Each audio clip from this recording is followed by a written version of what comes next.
Hello. Yeah, in this talk, I will cover regression diagnostics for multiple linear regression models. Here's the outline: model fit, sensitivity analysis, definitions of impact statistics, how to compute impact statistics in R, and briefly talk about remedies. Okay, so model fit is a very general concept. For any statistical model, a fundamental question is this model a good model, right? So as shown on the right-hand side, you can see we're interested in the true model, and it influences the data generating process. And we get the data from the data generating process. We build our model on the data. So a key question is whether the model we build is close to the true model. Okay, so that's the model fit question. And why do we care about model fit? That's because we're going to draw inferences from the model we built, and we will make decisions based on the inferences. So we cannot draw inference from an inaccurate model because they're far away from truth. That will lead to misleading findings and lead to decisions that will bring huge losses and other negative consequences. Okay, so model fit is necessary for model selection. Okay, so we really always want to talk about build a good model as much as we can. And in particular, for multiple linear regression, first, we know there are quite a few assumptions that come with the multiple linear regression analysis. For example, normal distribution of Y, equal variances, independent data, and true linear relationship. Okay. And on the other hand, we know not only the model assumption, but sometimes certain type of data points in the data set may greatly influence the findings from multiple linear regression. For example, outliers and extreme influential data points. So we need to really look into assumptions of the model and extreme data points in the data. So here is a little bit overview of assumptions of multiple linear regression. Linearity, we assume the relationship between the predictors and outcome is really truly linear. Okay, this is a big deal if validated. So if you have a nonlinear relationship, then the model will not be very good. Okay. Homogeneity of variance, also called homoscedasticity. The error variance should be constant, not as big deal if validated. I think there's another estimator that can be used to adjust for the non-equal variances. Okay. And normality, the error should be normally distributed, and this is necessary for the beta coefficient tests to be valid, especially when the sample size is small. And the estimation of coefficient only requires the error to be identically and independently distributed. So not as big of a deal if validated. Okay, and so we already learned that sometimes we need to do transformations of Y to make it closer to normally distributed. Okay. Independence, assume the errors associated with one observation are not correlated with the errors of any other observation. And this is a huge deal if validated. For example, in longitudinal data, we have repeat measure over time from the same subject. So they are not independent. So we have to develop, say, linear mixed models. We cannot just directly use multiple linear regression.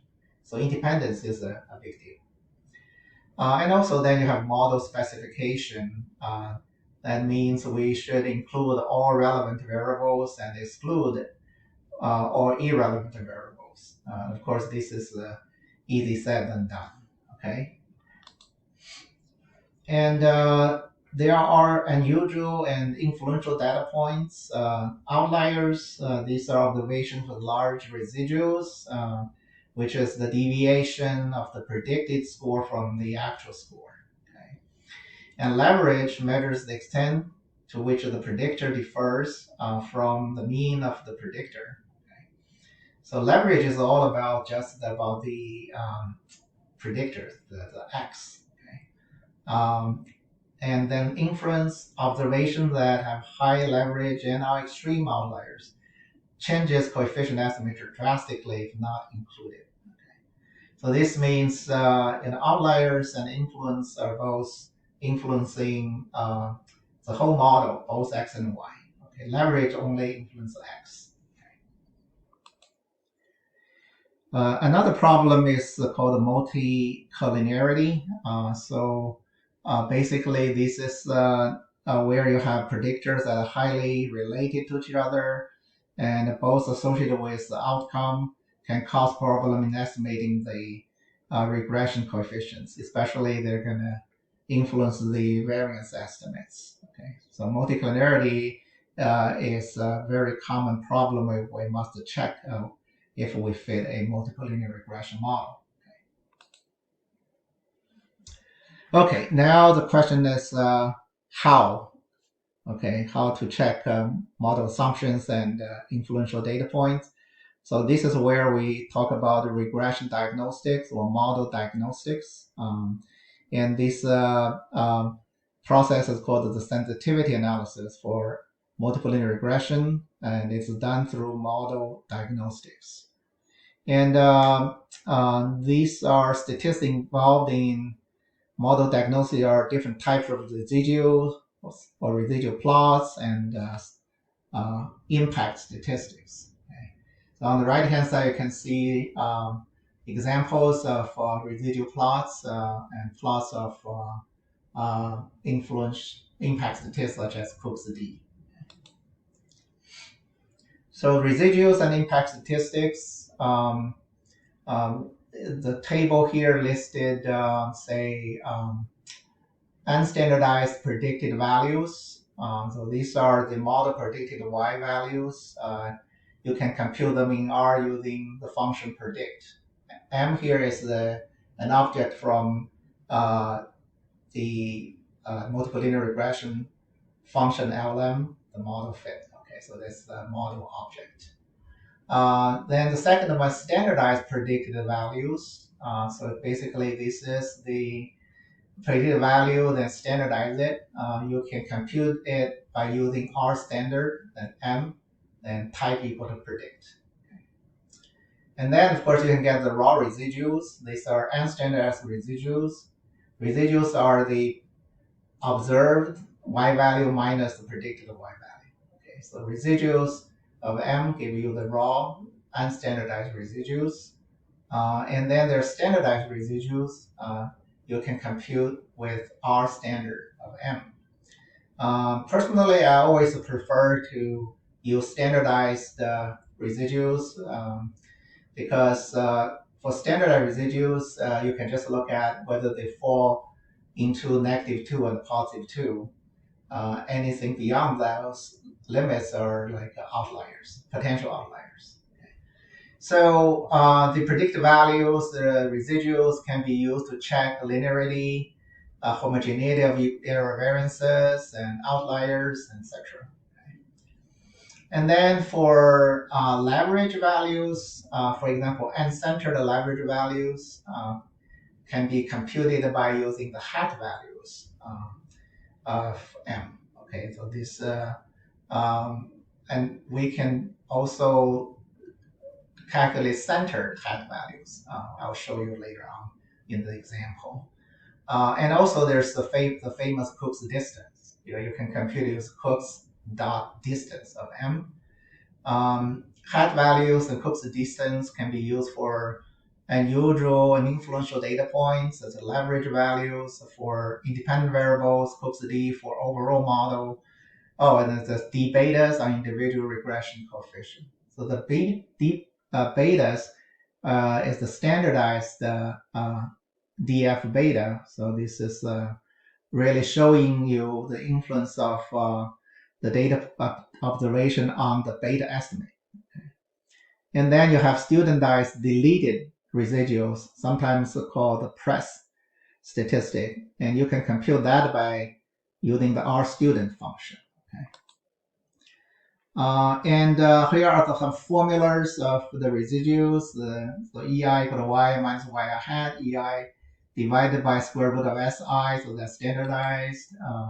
Then here's the formulas for different impact statistic leverage, Cook's D, DF beta, press. Okay. Here are some examples of residual plots. You can do visual inspection for different assumptions. For example, normality, equivariances, and linearity. And then here's our commands for generating residual plots. You can generate residual versus fitted value plot, normal QQ plot, scale location plot, residual leverage plot, Cook's D and DF beta plot. These are the functions from the LM package and the CAR package. Okay. And a few additional more plots, partial regression plots, component plus residual plots, built-in plot function in LM. I'll give you a bunch of plot together. And rule of thumb for using impact statistics, you can see here, for the leverage, if the leverage value greater than 2k plus 2 over n, k is the number of predictors and it's the sample size, and absolute leverage z, the standardized residual, if it's greater than 2, that's a potential outlier. Cook's D is greater than 4 over n, which is the threshold for deciding outliers. Okay. And for multicollinearity, you can calculate the variance inflation factor. Here's the formula. And if the VIF is close to 1, then the collinearity is not severe. But if they're large, then you have to do some additional treatment for the multiple linear regression model. Remedies for violation assumptions, presence of outliers, influential points. Normality, usually you can do some transformation. Linearity, you can do some transformation of X, such as you can do polynomials, line functions, etc. And equivariance, you can use a weighted regression model to adjust for the variance estimate. Independence, you use a multi-level model like mixed effects model. If you have outliers or influential data points, you have to further investigate the outliers or the influential data points, even going back to the data collection team to confirm the data is not a data entry error. Okay. And you can fit the multiple linear regression models with and without the outlier, the influential data points, and then compare results. Okay, so that's a quick review about regression diagnostics in multiple linear regression. Thank you.